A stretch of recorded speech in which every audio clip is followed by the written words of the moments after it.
தேவ வார்த்தை ஐக்கியத்திற்கு நான் உங்களை வரவேற்கிறேன். நான் ஜெரல் சாண்டியாகோ. வேதத்திலிருந்து அற்புதங்களின் தேவன் என்ற தலைப்பில் தியானிக்கப் போகிறோம். ஜெபிக்கலாம். பிதாவே, இயேசுவின் நாமத்தினால் வருகிறோம். தாப்பனே, உமக்கு ஸ்தோத்திரம். பிதாவே, நீர் பெரியவர், உன்னதர், சர்வ வல்லவர், வானத்தையும் பூமியும் படைத்த நல்ல தேவன். பிதாவே, நீர் சொல்ல ஆகும், நீர் கட்டளையிட நிற்கும். தாப்பனே, நீர் இயற்கைக்கு அப்பாற்பட்டவர், இயற்கையை உருவாக்கின தேவன். பிதாவே, உம்மை நோக்கி பார்க்கிறோம். உமது விலையேறப்பெற்ற வார்த்தைகளை எங்களுக்கு போதிக்க வேண்டுமா ஜெபிக்கிறோம். உமது பாதைகளை வெளிப்படுத்த வேண்டுமா ஜெபிக்கிறோம். தாப்பனே, உம்முடைய ஞானம், புத்தி, அறிவு, வெளிச்சத்தினால் எங்களை நிரப்ப வேண்டுமா ஜெபிக்கிறோம். தாப்பனே, இந்த காலத்திற்கு எங்களுக்கு தேவையான சரியான வார்த்தைகளை கொடுக்க வேண்டுமா ஜெபிக்கிறோம். எங்கள் வாழ்க்கைக்கு தேவையான பதில்களை வெளிப்படுத்த வேண்டுமா ஜெபிக்கிறோம். பிதாவே, நீர் உம்முடைய பலத்த கரத்தை நீட்டி என்னுடைய சத்தத்தை கேட்டுக்கொண்டிருக்கிற ஒவ்வொருவரையும் குணமாக்க வேண்டுமா ஜெபிக்கிறேன். உம்முடைய குணமாக்கும் அபிஷேகம் எல்லா விதமான வியாதி, வலி, வேதனைகளை நீக்கட்டும். இயேசுவின் நாமத்தினால பலவீனங்கள் நீங்கட்டும். தாப்பனே, உம்முடைய அபிஷேகம் நுகங்களை முறிக்கட்டும், கட்டுகளை அவிழ்க்கட்டும், சுமைகளை நீக்கட்டும். தாப்பனே, மக்களுக்கு ஆறுதல் உண்டாகட்டும், பலன் உண்டாகட்டும், சமாதானம் உண்டாகட்டும். தாப்பனே, ஆவி, ஆத்மா, சரீரத்தில் பலன் உண்டாகட்டும். முன்னேறுவதற்கான பலன், மேற்கொள்வதற்கான பலன், ஜெயிப்பதற்கான பலன் உண்டாகட்டும். பிதாவை, நீங்கள் அப்படியே செய்கிறபடியா ஸ்தோத்திரம். தாப்பனே, மக்களுடைய பொருளாதார தேவைகள் சந்திக்கப்படட்டும். கடன் பிரச்சனைகள் குறைந்து ஒன்றுமில்லாமல் முற்றுமாக ஒளிந்து போகட்டும். தாப்பனே, விடுதலையுடன் உம்மை சேவிக்க பணத்தின் காரியங்களில் மக்களுக்கு மாபெரும் விடுதலையும் உண்டாகட்டும். அற்புதங்கள் நடக்கட்டும். பிதாவை, நீங்கள் அப்படியே செய்கிறபடியா ஸ்தோத்திரம். இயேசுவின் நாமத்தினால் பிதாவே, ஆமென். ஹல்லேலூயா, ஹல்லேலூயா டு ஜீசஸ். நம்முடைய கர்த்தர் மகா பெரியவர். நம்முடைய கர்த்தர் பலனுள்ளவர். நம்முடைய கர்த்தர் நமக்கு உதவி செய்கிறவர், உதவி செய்ய ஆயத்தமாக இருக்கிறவர். ஒரு சிலருக்கு மனசு இருக்கும், பலன் இருக்காது. ஒரு சிலருக்கு பலன் இருக்கும், மனசு இருக்காது. ஆனால் நம்ம கர்த்தருக்கு பலனும் இருக்குது, மனசும் இருக்குது. பாருங்க, ஆண்டவராகிய இயேசுவை தேடி ஒரு மனிதன் வந்தான்.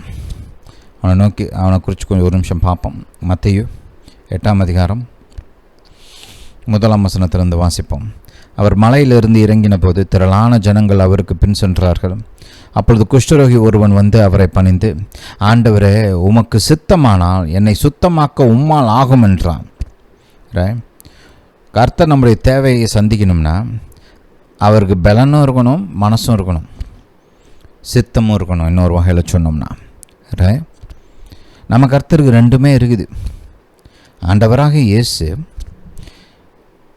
அளவில்லாமல் ஆவியானவரால் நிரப்பப்பட்டார், தேவனால் அபிஷேகம் பண்ணப்பட்டார். எதுக்காக? நமக்கு உதவி செய்ய வேண்டும் என்பதற்காகவே. அதான் நோக்கம். ஏசப்பா உடனே சொல்கிறாரு பாருங்க, ஹெசிடேட்டே பண்ணலை, ஒரு சின்ன தயக்கம் கூட இல்லை. இம்மீடியட்டாக ரெஸ்பான்ஸை கவனிங்க. ஏசு தமது கையை நீட்டி அவனை தொட்டு, குஷ்டரை அவனை சீந்த கூட மாட்டான். ஆனால் ஏசப்பா தொட்டார். தொட்டு அவனுக்கு ஒரு காரியத்தை வெளிப்படுறாரு. உன் மேலே எனக்கு மனதுருக்கம் இருக்குது, நான் உண்மையாகவே உன்னை நேசிக்கிறேன், நீ எனக்கு அருவருக்கத்தக்க ஒரு மனிதன் கிடையாது, நான் படைத்தவன், நீ என்னோட பிள்ளை, நீ நல்லா இருக்கணும், நான் விரும்புகிறேன் அப்படின்றத அந்த வெளிப்படுத்தும் வகையில் தான் அவனை தொடுறாரு. ஏன்னா அவனை யாரும் தொட்டதில்லை பல ஆண்டுகளாக. இது அவன் முத்தின ஸ்டேஜில், அந்த லாஸ்ட் ஸ்டேஜில் இருக்கான். லூக்காவில் படித்து பார்த்திங்கன்னா ஃபுல் ஆஃப் லெப்ரசி அப்படின்னு போட்டுருவோம். குஷ்டரோகத்தினால் நிறைந்திருந்தான் அவன்.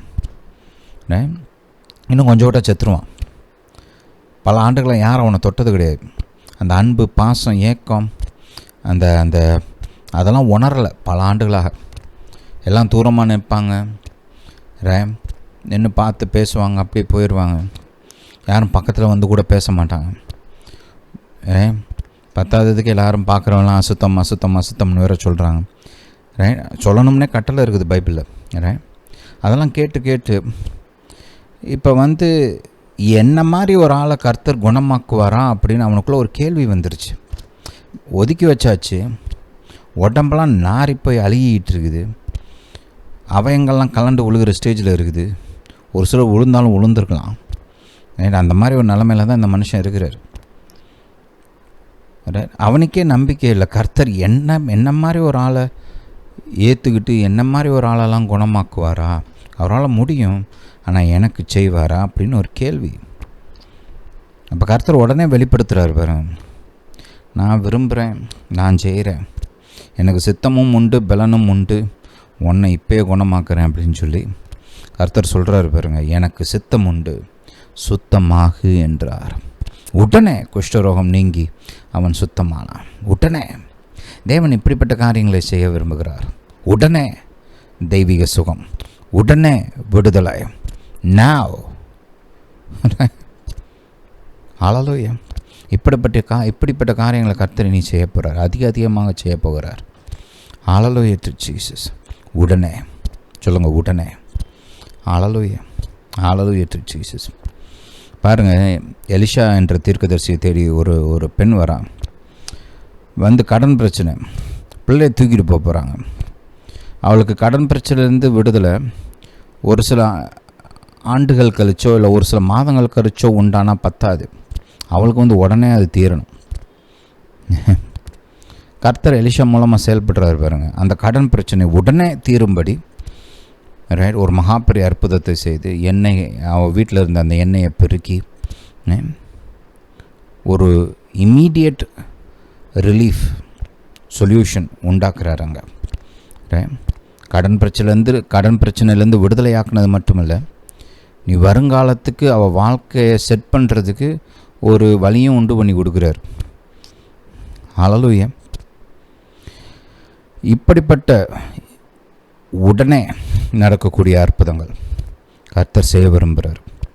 இதுக்கெல்லாம் நம்முடைய மனதையும் விசுவாசத்தையும் நம்பிக்கையும் ஆயத்தம் பண்ணும்படி தான் இந்த போதனை. ஹல்லேலூயா, ஹல்லேலூயா டு ஜீசஸ். சரி, வாசிப்போம். யாத்ராகமம்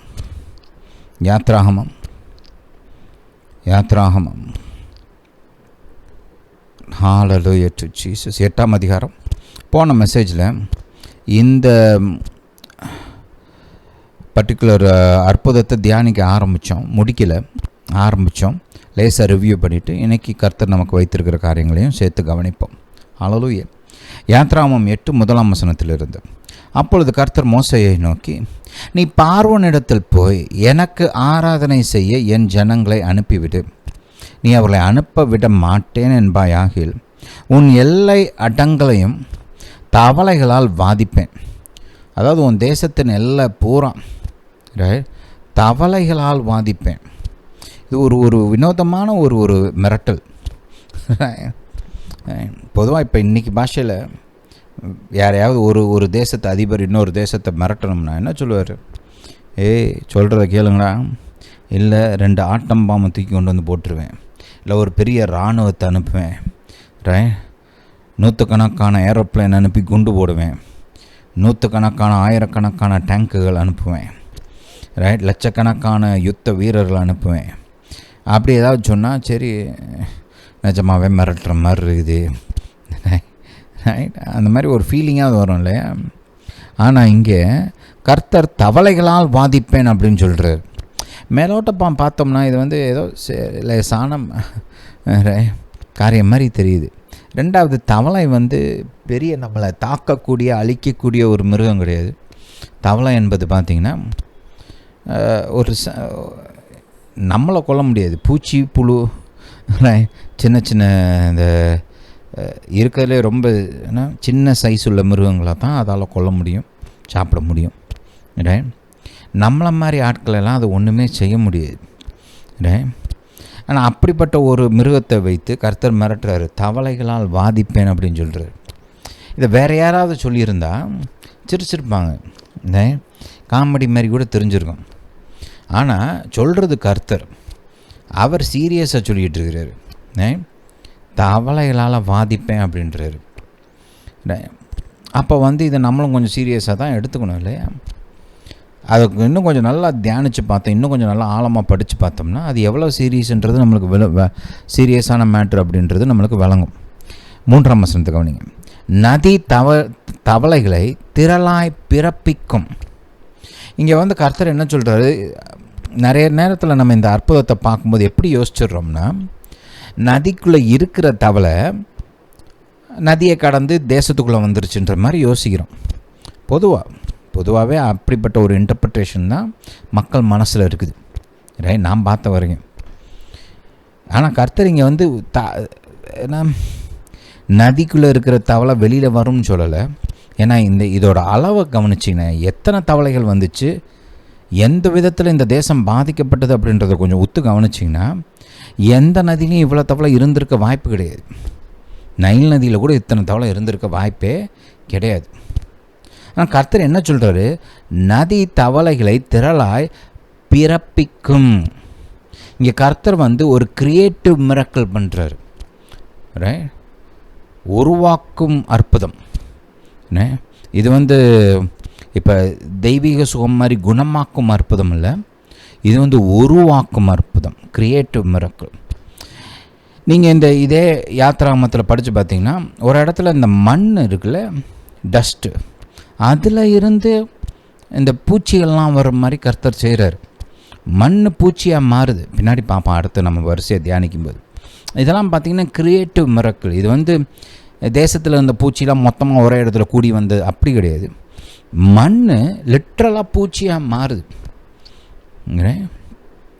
இங்கே தண்ணிக்குள்ளே இருக்கிற தவளை வெளியில் வரல, தண்ணியிலேருந்து தவளைகள் உருவாக்கப்பட்டன. நான் போன மெசேஜில் லேசாக காமிச்சேன் உங்களுக்கு, அதையும் பார்ப்போம், ரைட்? பார்க்குறது நல்லது. ஆதியாகமம் 1 அதிகாரம் ஒரு 20-21 அந்த வசனங்களை கவனிச்சிங்கன்னா கர்த்தர் வந்து இந்த தண்ணீரிலிருந்து ஜீவ ஜந்துக்கள், மீன்கள், பறவைகள் இவைகளெல்லாம் உருவாக்குறார். அப்படி உருவாக்கும்போது என்ன சொன்னார்ன்றதை கொஞ்சம் கவனிங்க. 20ஆம் வசனம், பின்பு தேவன் நீந்தும் ஜீவ ஜந்துக்களையும் பூமியின் மேல் வானம் என்கிற ஆகாய விரிவிலே பறக்கும் பறவைகளையும் ஜலமானது திரளாய் ஜனிப்பிக்க கடவுது என்றார். ஜனிப்பிக்க கடவுதும் பிறப்பிக்க கடவுதும் ஒரே அர்த்தம்தான், ரைட்? இங்கிலீஷில் படித்து பார்த்திங்கன்னா ஒரே வார்த்தை தான் யூஸ் பண்ணப்பட்டிருக்கும். நான் எபிரேயர்லேயும் போய் செக் பண்ணிட்டேன், ஒரே வார்த்தை தான். அல்லேலூயா. அப்போ கர்த்தர் அங்கே என்ன பண்ணார், யாத்ராகமத்தில் வெறுமன ஆற்றுல இருந்த தவளையை ஊருக்குள்ளே கொண்டு வரல, தவளைகளை பிறப்பித்தார், கணக்கில்லாமல் அளவில்லாமல். ஏன்னா தேசம் முழுவதையும் மூடிற்று அப்படின்னு போட்டிருக்குது வேதத்தில், ரைட்? என்னதான் இங்கே 6ஆம் வசனத்தில் அந்த கடைசி பகுதியை வாசிங்க. அப்பொழுது தவளைகள் வந்து எகிப்து தேசத்தை மூடிக்கொண்டதுன்னா அந்த பிளாங்கெட் எடுத்து ஒரு ஆளை முழுசாக மூடுறோம் பாருங்க. ஒரு சிலர்லாம் பார்த்தோம்னா நம்ம தலை வரைக்கும் பிளாங்கெட் யூஸ் பண்ணுவோம். ஒரு சிலர்லாம் மூஞ்சியை கூட மறைச்சிக்குவாங்க, முழுசாக பிளாங்கெட்டை போட்டு அப்படியே உள்ளே யார் இருக்கான்னு தெரியாது, அந்த அளவுக்கு மொத்தமாக எதுவுமே வெளியே தெரியாத அளவுக்கு முழுசாக கவர் பண்ணிக்குவாங்க இல்லையா? இங்கே அந்த அர்த்தத்தில் தான் வேதம் போதிக்குது. எகிப்து தேசத்தை தவளைகள் மூடிக்கொண்டதாம். சொல்லுங்கள், மூடிக்கொண்டது, கவர்டு. அல்லேலூயா. அந்த எகிப்து தேசம் வந்து ஏதோ ஒரு சின்ன கிராமம் மாதிரி கிடையாதுங்க,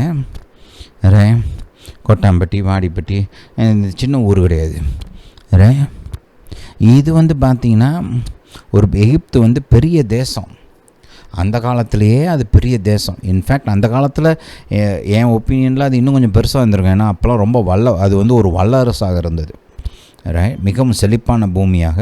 மற்ற தேசங்களில் இருக்கிற மக்கள் கூட இன்றைக்கி எப்படி பல நாடுகளிலிருந்து அமெரிக்கா தேசத்தை தேடி போகிறாங்களோ அந்த மாதிரி மக்கள் எகிப்து தேசத்தை தேடி போயிட்டு இருந்தாங்க, ரைட்? அப்போ அங்கே அது பெரிய தேசம், மக்கள் தொகையும் ஜாஸ்தி. அப்படிப்பட்ட ஒரு தேசம் முழுவதையும் மூடணும்னா எத்தனை கோடிக்கணக்கான தவளை வந்திருக்கணும்? எந்த ஆற்றுலங்க அவ்வளோ தவளை இருக்குது அட் அ டைம்? வந்துக்கிட்டே இருக்குது. ரெண்டாவது என்ன இந்த தவளைகள் வந்து என்ன பண்ணுச்சுன்றதை கொஞ்சம் கவனிப்போம். 3ஆம் வசனம், நதி தவளைகளை திரளாய் பிறப்பிக்கும். சொல்லுங்கள், பிறப்பிக்கும். உருவாக்கும் அற்புதம். சொல்லுங்கள், உருவாக்கும் அற்புதம், கிரியேட்டிவ் மிரக்கல், ரைட்? அவைகள் உன் வீட்டிலும் உன் படுக்கை அறையிலும் உன் மஞ்சத்தின் மேலும் உன் ஊழியக்காரர் வீடுகளிலும் உன் ஜனங்களிடத்திலும் உன் அடுப்புகளிலும் மாப்பிசைகிற உன் தொட்டிகளிலும் வந்து ஏறும். அந்த தவளைகள் உன்மேலும் உன் ஜனங்கள் மேலும் உன் ஊழியக்காரர் எல்லார் மேலும் வந்து ஏறும் என்று கர்த்தர் சொல்லுகிறார் என்று என்றார். யோசிச்சு பாருங்கள், வீட்டுக்குள்ளே வருது, 1 2 கிடையாது, கூட்டம் கூட்டமாக வருது. ஒவ்வொரு வீட்டுக்குள்ளேயும் மூடணும் அப்படின்ற அந்த வார்த்தையை ஞாபகம் வச்சுக்கோங்க. ரைட், கவர்டு, ரைட், மூடினது அப்படின்ற அந்த வார்த்தையை மைண்டில் வச்சுக்கோங்க. அப்போ வந்து ஒவ்வொரு வீட்டுக்குள்ளேயும் 100கணக்கான தவளை இருக்குது. பெரிய வீடாக இருந்தால் தொகை ஜாஸ்தியாகிடும், சின்ன வீடாக இருந்தால் இன்னும் கொஞ்சம் கம்மி, ப்ரொப்போர்ஷனேட்டாக பார்த்துக்கோங்க. ஆனால் வீட்டெல்லாம் மூடிருச்சு, வீட்டெல்லாம் நிறைக்கிற அளவுக்கு தவளை, எல்லா இடத்துலையும் தவளை. வீட்டுக்குள்ளே பூரா தவளை, படுக்கையில் தவளை, படுக்கை அறையில் பெட்ரூமில், மஞ்சத்தின் மேலே, பெட்டு மேலே, தரையிலையும் தவளை, பெட்டுக்கு மேலேயும் தவளை, வேலைக்காரன் மேலே தவளை, வீடுகளுக்குள்ளே தவளை, ஜனங்கள் எல்லார் மேலும் தவளை, பார்வோன் மேலேயும் தவளை, அடுப்படியில் தவளை, சமைக்கிற இடத்துல, மாப்பை செய்கிற தொட்டிகளையும் தவளை, எல்லா இடத்துலையும் தவளை. யோசித்து பார்க்குறீங்களா? கற்பனை பண்ணி பாருங்கள் அப்படி ஒரு சினாரியோவை. உன் மேலும், உன் ஜனங்கள் மேலும், உன் ஊழியக்காரர் எல்லார் மேலும் வந்து ஏறும். கீழே நிற்கிறதோட நிப்பாட்டில் வந்து மேலே ஏறுது. தவளை வந்து இந்த ஒரு அருவருப்பை உண்டு பண்ணக்கூடிய ஒரு மிருகம். யாரும் தவளை பக்கத்தில் வச்சு வேடிக்கை பார்த்துட்டு இருக்க மாட்டோம். இந்த பொம்மரேனியன் நாய் இல்லை ஒரு பூனை அந்த மாதிரி தூக்கி மடியில் வச்சுக்கிறோம், ரைட், அது கொஞ்சம் அது கூட விளையாடுறோம். தவளையை வச்சு யாரும் அப்படிலாம் பண்ண மாட்டாங்க. தவளை வந்து வேக் அப்படின்ட்டு ஓடிடுவாங்க இல்லையா, பக்கத்தில் யாரும் நிற்க மாட்டாங்க. தவளையை கொஞ்சிறதுக்கெல்லாம் ஆள் கிடையாது லேஸில். அப்படிப்பட்ட ஒரு ஆளை கண்டுபிடிக்கிறது ரொம்ப கஷ்டம், ரைட். பொதுவாக தவளைகள் வந்து அருவருப்பை உண்டு பண்ணும், ரைட். சத்தம், வினோதமாக சத்தம் வேறு கொடுக்கும். தவிச்சுன்னு வச்சுக்கோங்க, பாடிலாம் ஸ்டிக்கியாக இருக்கும். நான்லாம் இந்த பயாலஜி கிளாஸில் தவளையை டைசெக்ட் பண்ணுவேன். அது வந்து எங்களுக்கு வந்து அது வந்து இந்த ப்ராக்டிகல்ஸில் அது ஒரு வேலை பாருங்கள், தவளையை டைசெக்ட் பண்ணணும், ரைட். 12th ஸ்டாண்டர்டில் 11th ஸ்டாண்டர்ட்லாம் பண்ணியிருப்போம் இல்லையா. அப்போ ஸ்டிக்கியாக இருக்கும் பாருங்கள், ஒற்றம் பிசு பிசுன்னு இருக்கும், ரைட். அது வந்து மேலே அங்கே இங்கே உழுகுது, ரைட். யோசித்து பாருங்களேன், தரப்புறான் தவளை, மேலே தவளை, நாத்தம். இது வந்து எல்லாரும் அனுபவிச்சுட்ருக்குறாங்க அட் அ டைம்.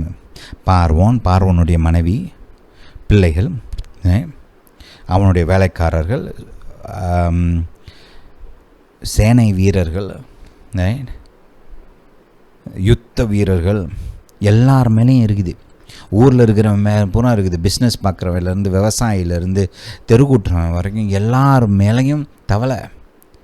தேர் ஓட்டுறவன்லேருந்து பெரிய யுத்த வீரன், தளபதி, அப்படி யாராக இருந்தாலும் எவனையும் விட்டு வைக்கல. பார்வோன்கிட்ட வந்து இந்த மேஜிக்காரங்களாம் இருந்தாங்க இல்லையா, மந்திரவாதிகள். அப்போ மந்திரவாதிகள் மேலேயும் தவளை, அவனாலையும் ஒன்றும் செய்ய முடியல. இப்படி எல்லார் வீட்டிலையும், எல்லார் மேலேயும், எல்லார் வீட்டு அடுப்படியிலையும், எல்லார் வீட்டு மெத்தையிலையும் தவளை. எவனும் சாப்பிட முடியல. என்னத்தை சமைக்கிறது?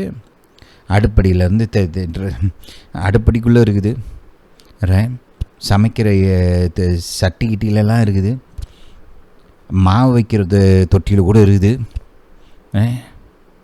எல்லாத்துலேயும் தவளை. அது எப்படி சமைக்கிறது? சமைச்சா யார் தின்றது? அதை யோசிச்சு பாருங்கள். யாராலையும் சாப்பிட முடியல, யாராலையும் படுக்க முடியல, யாராலையும் நிற்க முடியல. எங்கிட்டு போகிறது? சரி, இந்த இடத்த விட்டு அந்த இடத்துக்கு போனோம்னா அந்த இடத்துலையும் தவளை இருக்குது. தவளை இல்லாத இடமே இல்லை. இந்த பர்டிகுலர் பீரியடில் எகிப்து முழுவதும் தவளை இல்லாத இடமே இல்லை. அரண்மனையிலிருந்து ரைட் குடிசை வீடு வரைக்கும் எல்லா இடத்துலையும் தவளை நிரம்பி கிடக்குது, மேலே பாஞ்சிகிட்டு இருக்குது. யோசித்து பாருங்கள். ஆண்கள்லாம் அதை தட்டி விட்டு அது பண்ணுவோம் இது பண்ணுவோன்னு அவங்க ஒரு சைடு.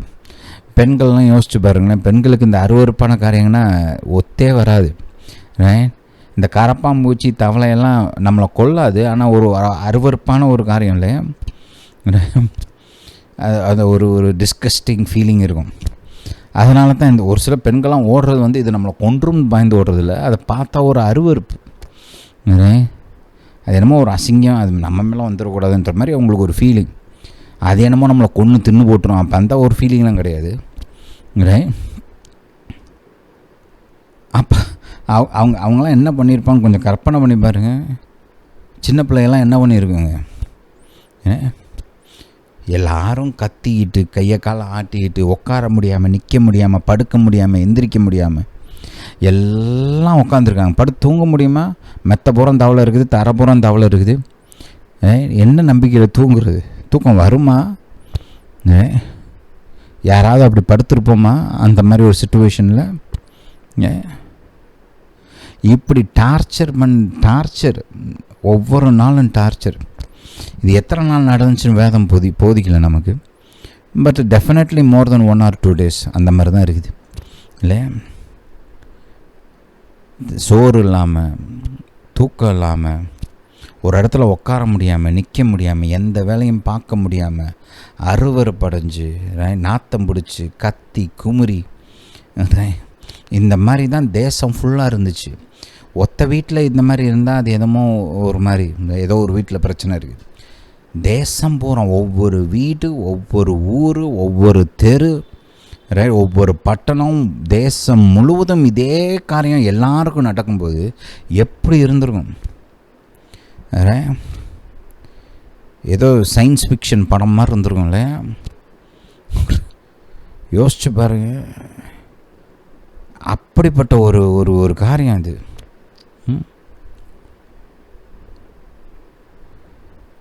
எல்லாம் வேதனையில் இருக்கிறாங்க. முதல் நாள்லே கஷ்டம்தான். இதெல்லாம் அரை மணி நேரம் இருந்தாலே பிரச்சனை தான். 24 hours நான் ஸ்டாப் இப்படி இருந்துச்சுன்னா, ஏதோ பிரச்சனை இருக்குது, சரி ராத்திரி கொஞ்சம் நிம்மதியாக தூங்கவா செய்யுமோ, தூங்கி எந்திரிச்சா கொஞ்சம் நல்லாயிருக்கும் அப்படின்னா இங்கே தூங்குறதுக்கும் வழி இல்லை. ராத்திரி நேரத்தில் தான் தவளையை ஸ்பெஷலாக இன்னும் நிறையா சவுண்டு கொடுக்கும், இன்னும் நிறையா கத்தும், இன்னும் நிறையா சவுண்டு கொடுக்கும். அப்போ பகல் நேரத்தை காட்டிலும் ராத்திரி நேரம் இன்னும் கொடுமையாக இருக்கும். இப்படி நாள் முழுசாக பேக் டு பேக் அனுபவிச்சுருந்தா எப்படி இருந்துருப்பாங்க? பார்வோன்னு எல்லாம் ட்ரை பண்ணி பார்த்துட்டாப்புல, இருக்கிறதெல்லாம் பயன்படுத்தி என்னென்னமோ பண்ணி பார்த்து ஒன்றும் வேலைக்கு ஆகலை. ஒரு தவளையை வெட்டினா இன்னொரு தவளை வரும், நிப்பாட்ட முடியல. இது எல்லாரும் கர்த்தர் இடத்துலேருந்து கட்டளை பெற்றிருக்குது. என்னது? போய் அவங்க வீட்டை நிரப்பு, கர்த்தர் சொல்கிற மாதிரி படுக்கை, ஆள் மேலே பாய், எதையும் விட்டு வைக்காத, எல்லா இடத்துலையும் நிரப்பு, தேசத்தையே மூடுன்னு கர்த்தர் சொல்லி அனுப்பிச்சிருக்கிறார். அதை நீங்கள் நிப்பாட்டலாம் முடியாது. ஒன்று வெட்டினா இன்னொன்று வரும், அடிச்செல்லாம் விரட்ட முடியாது, குச்சிக்கு பாய்ந்தெல்லாம் இதெல்லாம் ஓடுறது கிடையாது, வந்துக்கிட்டே இருக்கும், நிப்பாட்டவே முடியாது, வழியே இல்லை. பார்வோன்னு எல்லாம் ட்ரை பண்ணி எதுவும் ஒர்க் ஆகிருக்காது. எந்த ஆலோசனை சொல்கிற நிலமையிலையாவது எவனாவது இருக்கானா? கத்திக்கிட்டு ஐயோ இந்த தவளையை தூக்கி போட்டு அங்கிட்டு தூக்கி போட்டு டான்ஸ் ஆடிக்கிட்டு தான் பேசிகிட்டு இருந்திருப்பாங்கல்ல. ஒரு இடத்துல உட்கார கூட முடியாத சூழ்நிலை. எப்படி வேலை பார்த்துருப்பாங்க? யாராலையும் வேலையும் பார்க்க முடியல. ஆலோசனை கூட்டம் இருந்தால் யோசித்து பாருங்கள். பார்வோன் ஆலோசனை கூட்டம் கூட்டுறாரு. ஆலோசனை கூட்டத்தில் வச்சுருக்கிற ரூம்லேயும் தவளை, மேலே தவளை, பேசிகிட்டு இருக்கும்போது தவளை, வாயை கொஞ்சம் நல்லா அகலமாக திறந்தால் உள்ளே போயிடுற மாதிரி அந்த ஒரு ரேஞ்சில் இருக்குது. இந்த மாதிரி சூழ்நிலையில் மந்திரவாதிகள்கிட்டெல்லாம் போய் கேட்டிருப்பான், எதாவது பண்ணுங்கடா, அவனுடைய தெய்வங்கள்கிட்டெல்லாம் போய் வழிபட்டிருப்பான், ஏதாவது பண்ணுங்க அப்படின்னு. ஒன்றும் வேலைக்கு வரல.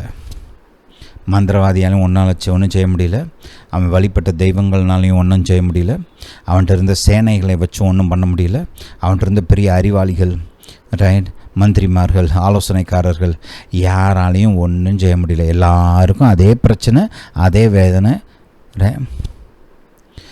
எல்லாத்தையும் ட்ரை பண்ணி பார்த்துட்டு முடியவே முடியாது. இது என்னுடைய திராணிக்கு மிஞ்சின ஒரு காரியம் அப்படின்னு பார்வோனுக்கு அன்னைக்கு தான் அவன் வாழ்க்கையில் விளங்குது. இதுதான் ஃபஸ்ட்டு முறை அவன் இப்படிப்பட்ட ஒரு சூழ்நிலையை சந்திக்கிறான். போன அந்த தண்ணி ரத்தமாக மாறினப்போ கூட பார்வோன் பெருசாக ஒன்றும் ரியாக்ஷன் காமிக்கலை, பேசாமல் போயிட்டான். ஆனால் இந்த அற்புதம், இந்த தவளைகள்னால் உண்டான இந்த அற்புதம் இருக்குது இல்லையா, தவளைகளை வச்சு கர்த்தர் செய்த அற்புதம், இது அவனை ஆட்டிருச்சு. கொடூரம். எல்லாரும் வேதனை அனுபவிச்சுட்ருக்குறாங்க. இப்படிப்பட்ட சூழ்நிலையில் வாழ்க்கையில் முதல் முறையாக தன்னை தாழ்த்தி கொண்டு கர்த்தர் இடத்துல வரான். ஏன்னா இன்றைக்கி தான் அவன் என் சக்திக்கு மிஞ்சின ஒரு காரியம் இருக்குது அப்படின்ற ஒரு அவனுக்கு அன்றைக்கி தான் தோணுது, அன்றைக்கி தான் சந்திக்கிறான் அவன். என்னுடைய பலத்துக்கு மிஞ்சின ஒரு காரியம். ஏன்னா அந்த காலத்துலலாம் பார்வோனை கூட தெய்வமாக தான் வழிபட்டாங்க மக்கள். அப்போ அவங்களுக்குலாம் ஒரு நினப்பு என்னென்னா, நான் தான் கடவுள்ன்ற ஒரு நினப்பு இருந்துச்சு. அப்போ அவனுக்கு மிஞ்சி ஒரு காரியம் நடக்குதுன்றப்ப அவனுக்கே ஆச்சரியமாக தான் இருந்திருக்கும். அவனுக்கு மிஞ்சி, அவன் வழிபடுகிற தெய்வங்களுக்கு மிஞ்சி, இவ்வளோ பெரிய மாபெரும் சாம்ராஜ்யத்தோட திராணிக்கு மிஞ்சின ஒரு பிரச்சனைன்றதை அவன் அன்னைக்கு தான் சந்திக்கிறான். சந்தித்து ஒன்றும் செய்ய முடியாமல் தகச்சு நிற்கிறான். வேறு வழி இல்லாமல் கர்த்தர் இடத்துல வரான். வந்து என்ன சொன்னான்றதை கொஞ்சம் கவனிங்க. அதான் இன்றைக்கி நம்ம பார்க்க போகிறோம். ஹல்லேலூயா. வந்தவன் அப்படியே ஆரோன், ஹல்லேலூயா டு ஜீசஸ், 6 வாசிப்போம். அப்படியே ஆரோன் தன் கையை எகிப்தில் உள்ள தண்ணீர்கள் மேல் நீட்டினான். அப்பொழுது தவளைகள் வந்து எகிப்து தேசத்தை மூடிக்கொண்டது. 8ஆம் வசனத்தை கவனிப்போம். பார்வோன் மோசையும் ஆரோனையும் அழைப்பித்து, அந்த தவளைகள் என்னையும் என் ஜனங்களையும் விட்டு நீங்கும்படி கர்த்தரை நோக்கி வேண்டிக் கொள்ளுங்கள், கர்த்தருக்கு பலியிடும்படி ஜனங்களை போக விடுவேன் என்றான். இன்றைக்கி தான் அவனுக்கு ஒன்று விளங்குது. சரி, நம்மளை காட்டிலும் கர்த்தர் பெரியவர் அப்படின்ற வெளிச்சம் இன்றைக்கி தான் அவனுக்கு உதிக்க ஆரம்பிக்குது. First beginning stage. இதுக்கு முன்னாடி வரைக்கும் அவன் வந்து கர்த்தரை அங்கீகரிக்கலை. என்னை காட்டிலும் கர்த்தர் பெரியவர், என் தெய்வங்களை காட்டிலும் கர்த்தர் பெரியவர், என்னுடைய மந்திரவாதிகளை காட்டிலும் கர்த்தர் பெரியவர் அப்படின்றத அவன் இது வரைக்கும் அங்கீகரிக்கலை. இதுதான் ஃபஸ்ட்டு டைம் அங்கீகரிக்க ஆரம்பிக்கிறான். Right, first beginning of his revelation. Right, அவனுக்கு அந்த வெளிப்பாடின் ஆரம்பம் இங்கே தான் உண்டாகுது. அந்த இடத்துக்கு வந்து 9ஆம் வசனத்தை கொஞ்சம் கவனிங்க, ரொம்ப இன்ட்ரெஸ்டிங்காக இருக்கும்.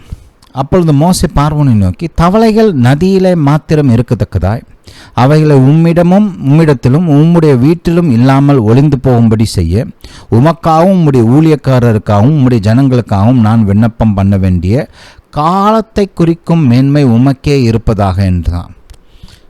ஒரு சாய்ஸ் கொடுக்குறான் மோசே பார்வோனுக்கு, எப்போ ஜெபம் பண்ணும் நீ சொல்லு அப்படின்னு. இன்ட்ரெஸ்டிங்கான காரியம் என்னென்னா, பார்வோன் சொன்னதை கேளுங்க. அப்பொழுது மோசே பார்வோனை நோக்கி, தவளைகள் நதியிலே மாத்திரம் இருக்கத்தக்கதாய் அவைகளை உம்மிடத்திலும் 10ஆம் வசனம். அதற்கு அவன் பார்வோன் நாளைக்கு என்றான். ஏங்க தூங்க முடியல, உட்கார முடியல, அருவருக்கத்தக்க ஒரு சூழ்நிலையில் இருக்கிறான். யோசிச்சு பாருங்கள், இரவும் பாலும் தூங்காமல் முழிச்சிருந்தா அது இப்படியே இந்த மாதிரி ஒரு கொடூரமான ஒரு சூழ்நிலையில் கையை காலாட்டிக்கிட்டு உதறிக்கிட்டு நிற்க முடியாமல், உட்கார முடியாமல், படுக்க முடியாமல், சாப்பிட முடியாமல், தூங்க முடியாமல், எந்த வேலையும் பார்க்க முடியாமல், சத்தத்தை கேட்டுக்கிட்டு எல்லா சைடும், ஒரு பக்கம் தவளை சத்தம், இன்னொரு பக்கம் மக்களுடைய கூக்குரல், அழுக, வேதனையின் சத்தம். இதன் மத்தியில் இருந்துக்கிட்டு அவன் சொல்கிறத பாருங்களேன், நாளைக்கு பண்ணு ப்ரேயர். பாருங்க, இன்றைக்கி ஏதாவது டூருக்கு போயிருக்கிறோம், ஊட்டி, கொடைக்கானல், இல்லை ஹவாயி, அந்த மாதிரி ஏதாவது நல்ல ஒரு டூரிஸ்ட் ஸ்பாட்டுக்கு போய் உக்காந்து வக்கேஷன் ரொம்ப என்ஜாயபிளாக இருந்தால் சரி இன்னொரு நாள் எக்ஸ்டெண்ட் பண்ணலாம் அப்படின்னு சொல்லலாம். இங்கே கொடூரமான வேதனையை அனுபவிச்சுட்ருக்குறாங்க. இந்த சூழ்நிலையில் எப்பா என்னத்துக்குப்பா டைம்லாம் இப்பயே ஜெபி, இப்போ இந்த நிமிஷம் ஜெபி, இந்த பிரச்சனை என்னை விட்டு நீங்கட்டும்னு கேட்காம நாளைக்கு என்னவா, நாளைக்கு இன்னொரு நாள் இவர் தவளையோடு வாழணும்னு விருப்பப்படுறாரு. யோசித்து பாருங்களேன், ஏன் அப்படி ஒரு பதிலை பார்வோன் கொடுக்கணும்? ஏன்னா பாருங்கள், முதல் முறையாக தன்னை தாழ்த்தி கொள்கிறான். அவனால் ஒத்துக்க முடியல, நான் இப்படிப்பட்ட ஒரு நிலைமையில் இருக்கிறேன், இதை தீர்க்க முடியாத, இந்த பிரச்சனையை தீர்க்க முடியாத ஒரு நிலைமையில் இருக்கிறேன், நான் இவ்வளோ மோசமான சூழ்நிலையில் இருக்கிறேன்னு அவனால் ஒத்துக்க முடியல. உடனே பண்ணுப்பா அப்படின்னா ரொம்ப டெஸ்பரேட்டாக இருக்கிறான்றது எல்லாருக்கும் தெரிஞ்சிடும் இல்லையா? ஆல்ரெடி டெஸ்பரேட் தான், பார்த்தாலே தெரியுது. பார்வோன் இப்போ மோசைட்ட பேசிக்கிட்டு இருக்கும்போது எப்படி இருந்திருப்பார்னு நினச்சிட்டு இருக்கீங்கன்னு. நல்லா டெக்கரேஷன்லாம் பண்ணி, ஏன்னா பார்வோன்லாம் பார்த்திங்கன்னா ரொம்ப டெக்கரேட் பண்ணுவாங்க, அவங்க அலங்காரம்லாம் பயங்கரமாக இருக்கும். அப்போ அப்படி இப்படி பிரம்மாண்டமாக டெக்கரேட் பண்ணி மேக்கப்லாம் போட்டு அப்படி இப்படி வந்திருப்பாருன்னு நினைக்கிறீங்களா? தூங்காமல் கொல்லாமல் எதையும் செய்ய முடியாமல் கண்ணெல்லாம் வீங்கி போய் நிம்மதி இல்லாமல் ஒரு மாதிரி இந்த மாதிரி 10 இவ்வளோ நாளாக தூங்காமல் இவ்வளோ வேதனை அனுபவிச்சவங்களாம் பார்க்குறதுக்கு எப்படி இருப்பாங்க? ஒரு மாதிரி கொஞ்சம் கொடூரமாக தான் இருக்கும்ல. அந்த மாதிரி தான் இருந்திருக்கான். பார்த்தாலே தெரியுது எவ்வளோ கஷ்டப்படுறான்னு. ஆனால் அந்த நேரத்துலேயே அவனால் தன்னுடைய பெருமையை விட்டு கொடுக்க முடியல. Ego problem. உடனே பண்ணுப்பா அப்படின்னு சொல்லலாம். வேறு ஒரு காரணமும் கிடையாது. யாருங்க தவளை கூட உட்காரணுன்னு ஆசைப்படுவா? இன்னொரு நாள் இவ்வளோ பட்ட வேதனை போதாதுன்னு எக்ஸ்டெண்ட் பண்ணுறான். இன்னும் ஒரு 24 மணி நேரம் நல்லா படலாம். இத்தனை நாள் பட்டதுக்கு 24 மணி நேரம் எக்ஸ்ட்ரா ஃப்ரீ. யோசிச்சு பாருங்களேன், எது அவனை அப்படி ஒரு பதிலை சொல்ல வச்சது? பெருமை. வரட்டுக்கு வரும். உடனே பண்ணுப்பா, தாங்க முடியல அப்படின்னு சொல்ல வாய் வரமாட்டேங்குது. அதனால் பெருசாக நாளைக்கு ஜெபி. கவனிங்க, இந்த பெருமை வந்துச்சுன்னு வச்சுக்கோங்களேன், அது மனிதர்களை முட்டாள்தனமான முடிவில் எடுக்க வைக்கும். பெருமை கண்ணை மறைச்சிருச்சுன்னா, ஒரு சிலர் பார்த்திங்கன்னா, என்னடா யோசிச்சியா இப்படி பண்ணிட்டு நிற்கிற அப்படின்லாம் சொல்கிறோம் இல்லையா? ஏன்னா ஒரு சிலர் பண்ணுற காரியத்தெல்லாம் பார்த்தா விளங்க மாட்டேங்குது. இவனோட இதுக்கு பின்னாடி இவனுக்கு என்ன திங்கிங் ப்ராசஸ் இருந்துச்சு, என்ன யோசிச்சு இவன் இப்படி பண்ணா அப்படின்றது விளங்க மாட்டேங்குது. ஏன்னா ரீசனே இல்லை. லாஜிக்கெல்லாம் டிஃபை பண்ணுற விதத்தில் தான் இவன் பண்ணிட்டு வந்திருக்கிறான். இது அந்த மாதிரி இருக்குது. என்ன லாஜிக்கில் இவன் நாளைக்குன்னு சொல்கிறான்? ஏதாவது ரீசன் இருக்குதா? ஏதோ வீட்டில் இந்த செல்ல நாய்க்குட்டி வந்திருக்குது, ஒரு 4 நாள் நம்ம கூட இருந்துச்சு, நல்லா விளையாண்டுச்சு, ஜாலியாக இருந்துச்சு, இன்னும் ஒரு நாள் கூட இருக்கட்டும் அப்படின்னு சொல்கிற மாதிரி இவ்வளோ தவளை கொடூரமாக இருக்குது. வேதனை, வலி, நாத்தம், அவ்வளோ இன்னும் ஒரு நாள் எக்ஸ்ட்ரா அனுபவிக்கிறேன்றான். நாளைக்கு ஜெபிப்பா. மோசம் பாருங்க, கேட்கல, ஒன்றும் சொல்லலை பாருங்க. ஏன்டா அறிவு இருக்குதாடா அவனுக்கு? நாளைக்குன்ற இப்பயே ஜெபிக்கிறேன், கர்த்தர் உனக்கு இப்பயே விடுதலை கொடுப்பான்னு சொல்லலை. அவன் நாளைக்குன்னு சொன்னோடனே அவரும் சரி நாளைக்கு பண்ணிக்குவோம் அப்படின்ட்டு போயிட்டார். அப்புறம் அடுத்த நாள் தான் ஜெபிக்கிறாரு பாருங்க. ஹல்லேலூயா. மோசே என்ன சொல்கிறாரு? கர்த்தருக்கு ஒப்பானவர் இல்லை என்பதை நீ அறியும்படிக்கு உம்முடைய வார்த்தையின்படியே ஆகக்கடவுது. நாளைக்கு நான் ஜெபிப்பேன், நாளைக்கு தான் இந்த பிரச்சனை தீரும், அதுக்கு முன்னாடிலாம் தீராது. ஏன்னா இது கர்த்தருடைய கரம் செய்த அற்புதம். இது அவர் தான் இதை நீக்கணும். அவர் பெரியவர், அவருக்கு ஒப்பானவர், நிகரானவர் யாரும் கிடையாதுன்னு நீர் அறியும்படிக்கு. ஹல்லேலூயா, ஹல்லேலூயா டு ஜீசஸ். கர்த்தர் அவனுக்கு சொன்ன மாதிரியே அவன் சொன்ன நேரத்துக்கு தான் நீக்கிறார், அடுத்த நாள் தான் நீக்கிறார், உடனே நீக்கலை பாருங்க. சில சமயம் மக்கள் இன்னொரு ஆங்கிள், ஒரு பக்கம் பெருமை, இன்னொரு பக்கம் பார்த்தீங்கன்னா ஒரு சிலர் அந்த பிரச்சனையிலே இருந்து பழகினவங்க பாருங்கள், அது ஒரு மாதிரி அட்ஜஸ்ட் பண்ணி பழகி அதுவே அவங்களுக்கு ஒரு கம்ஃபர்ட் ஜோன் மாதிரி மாறிடும். ஒரு சிலர்லாம் வியாதியில் ரொம்ப நாள் இருந்தாங்கன்னா அட்ஜஸ்ட் பண்ணிக்குவாங்க. அட்ஜஸ்ட் பண்ணி இப்போ அதுதான் அவங்களுக்கு நார்மலான லைஃப் மாதிரி ஆயிரும். இந்த கொரோனா காலத்தில் சொன்னாங்களே நியூ நார்மல் அப்படின்ட்டு இருந்தாங்க பாருங்க. இந்த பைபிளில் பார்க்குறோம், ஒரு ஆள் 38 வருஷமாக வியாதி சுகமாகாமல் அந்த இடத்துலையே இருக்கிறாரு. அவ்வளோ நாளெலாம் இருந்தால் அந்த வியாதி பழகி போயிடும். ஒரு ஸ்டேஜுக்கு மேலே இது நம்மளை விட்டு நீங்கணுன்ற அந்த ஆசை கூட இல்லாமல் போயிடும். அந்த ஆசையே கூட மறைஞ்சிரும். அதனால தான் ஏசப்பா அவன்கிட்ட கேட்குறட்டே, நீ நிஜமாகவே குணமாகணும் விரும்புறியா? Do you want to be healed? நீ உண்மையிலே குணமாகணும்னு விரும்புறியா? ஹல்லேலூயா. புரியுதா? அந்த மாதிரி ஒரு மைண்ட் செட்டுக்குள்ளே போயிடுவாங்க. இந்த இஸ்ரவேல் ஜனங்கள்லாம் பார்த்தீங்கன்னா கர்த்தர் அவங்கள அவ்வளோ கொடூரமான கசப்பான வாழ்க்கையிலேருந்து விடுவிச்சு அவங்கள பணத்தினாலையும் ஐஸ்வர்யத்தினாலையும் நிரப்பி வியாதிகளெல்லாம் குணமாக்கி பெரிய பெரிய அற்புதங்கள்லாம் செஞ்சு விடுதலை பண்ணி அவங்கள கானான் தேசம் பாலும் தேனும் ஓடுகிற நலமும் விசாலமான தேசத்தை நோக்கி கூட்டி போயிட்டுருக்கிறார். ஆனால் போகிறப்ப பாருங்கள், ஒரு பிரச்சனையை சந்திச்சிட்டா அவங்க மைண்ட் எப்படி ஒர்க் ஆகுதுன்னா, அந்த பழைய இடத்துக்கே போகணுன்ற ஒரு ஒரு ஒரு ஒரு எண்ணம் அவங்களுக்குள்ள ஒதுக்கிது.